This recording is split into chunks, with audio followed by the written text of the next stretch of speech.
Let's get into that with our powerhouse panel.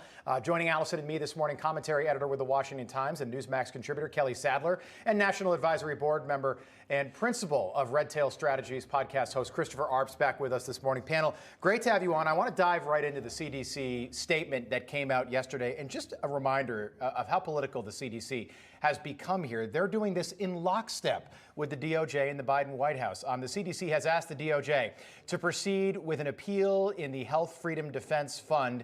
It is the CDC's continuing assessment that at this time, an order requiring masking in the indoor transportation corridor remains necessary for the public health. No surprise there, but we've been talking about Title 42 for the last couple weeks. Kelly, still scheduled to be rolled back on May the 23rd. Jen Psaki announcing both those in unison in the same press conference. Where's the hypocrisy? Did anyone in the press corps call her out for that? Listen, you know, Rob, you said earlier this week, the timing on this is so bizarre, right? Because the mask mandate was extended for 15 days. Now this appeal is going in. How many days are people traveling today or tomorrow? Are they going to have to mask up? There's so much confusion around this. The Biden administration would have been better off just letting this one go. Everyone, it doesn't matter if you're Democrat, Independent, Republican, are happy to travel the free skies without a mask or wear a mask if they want to. This just seems like a political loss to me, and I'm not quite sure why they're pursuing it and what science is actually behind it, given the logistics and, you know, how many days and the studies that need to be done. It just doesn't make any sense. So bizarre. And Chris, we were talking about this over the summer when Barack Obama had that birthday party, his 60th on Martha's Vineyard. None of us were invited. It was a tent that it was enclosed. It was a big outdoor, you know, one of those Sperry tents. But because it was, the rain was in the forecast, it was closed in on four sides. So everyone was essentially indoors, and a bunch of people came down with COVID. Not only people that were at the party, but people that were working at the party that live on Martha's Vineyard. So that's what we classify as a super spreader event. That gridiron dinner, which happened 3 weeks ago Saturday. Nancy Pelosi was there. She got COVID. Mayor of New York City, Eric Adams, he was there. He got COVID. It's important to remember that no single flight has ever been, there's never been a super spreader event on a single commercial domestic airline flight here in the United States. That's how effective these HEPA filters are. And yet the administration, 2 years after Joe Biden said he was going to shut down the virus, is telling Americans that they need to wear masks on planes. And that's why I've never understood the mask mandates on the planes. I mean, these airplanes, these modern airplanes have these HEPA filter systems. The air is being recirculated hundreds of times an hour. You would think that would be one of the safest places to be. This mask mandate and them wanting to reinstate it is terribly politically for the Democrats. Americans are tired of masks, and I think they're going to pay at the polls in November for this and all the other issues that the administration is failing on. Good point. Yeah, you know what? If you watch some of the mainstream news yesterday, I mean, people were in hysterics over it. Journalists, including, saying this is going to be a super spreader, as you mentioned, Rob.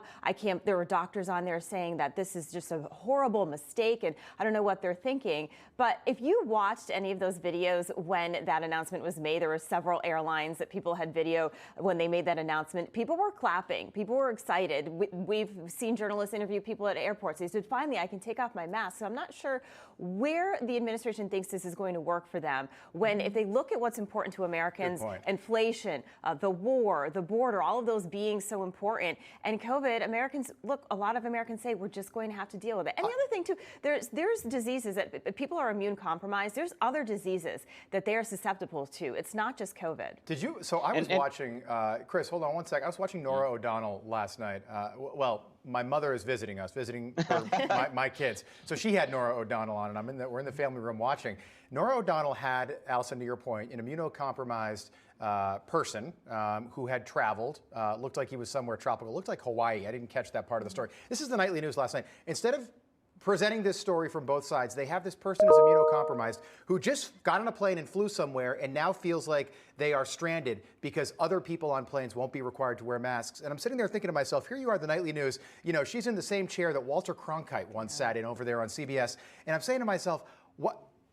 You can wear 4 N95 masks and fly back to Indiana or wherever you're from. Why are you concerned what other people do? I never got that. Not to mention we have therapeutics, natural immunity. COVID is at an all-time low to where we've seen it over the last 2 years. Plus, we've got boosters and vaccines. Why is this an issue?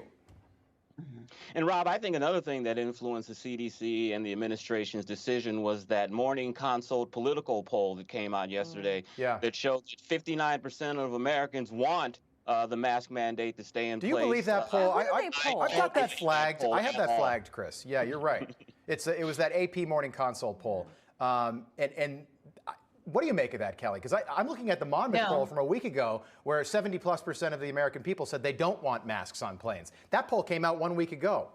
Yeah, no, I'm not looking at polls. I'm looking at videos, and we've had reporters that go into airports to monitor who's wearing a mask, who's not wearing a mask. More than 70% of the people in DCA at Reagan Airport here in Washington, D.C. are maskless. The kids are maskless.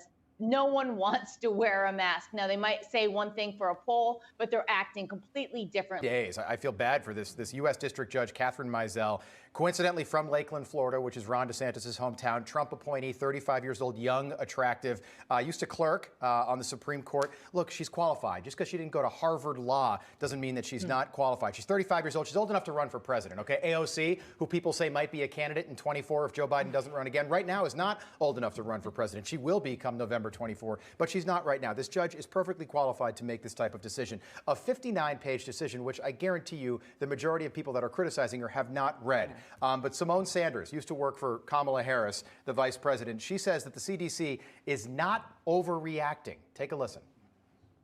They don't even want to get in front of this. And I can't help but wonder, is it because of the snake bitness of what happened when they declared independence too quick? Much has been made from the Biden-Harris administration about leading with the science and listening to the scientists. And there is a sensitivity, I think, just frankly from the CDC about not looking like a White House is telling them what to do. They just came from a very visceral experience of that during the Trump administration. So is it overcorrecting? I don't know if it's overcorrecting. I think we all are going through this together. We're not going through this together. I don't know what you're going through, but I'm not going through anything right now. I'm perfectly fine. And I work in New York City. This was the original epicenter. But Allison, what do you make of that right there? She says that everyone went through this at the CDC, this visceral experience under the Trump administration. Yeah, By the way, more people have died under Joe Biden with vaccines and boosters. That's a fact. Yeah. Okay, more people. It's been worse under Joe Biden than it ever was under Donald Trump. Yeah, well, of course she's going to say that, right? And she's going to throw former President Trump's name under the bus because that's what they do. They want to keep... Think about the hypocrisy. You get on a plane, the first thing you do when they tell you to put your seatbelt on and put your tray table up is they go on this campaign pitch about these HEPA filters. Yeah. It's like totally, you hear that and you're like, wow, so we have to wear the masks? And they're like, these things are amazing. They filter the air out every 3.5 seconds, and it's unbelievable. We put them in down below where your bags go. We take them out. And I'm sitting there, I'm like, that's amazing, but you still got to wear a mask. It doesn't make any sense. And Rob, to me. doesn't the science tell us that the best way to combat this is to get the disease and have natural immunity? That's what Dr. Fauci said about 20 years ago. Yeah. You would think since this new variant is so mild, I mean, people are getting this at super spreader events, and it seems to be about the equivalent of a cold, you would think that you would want to get rid of the mask and let this occur naturally and people get this very, very mild variant. I'm with you, not Chris. affecting people.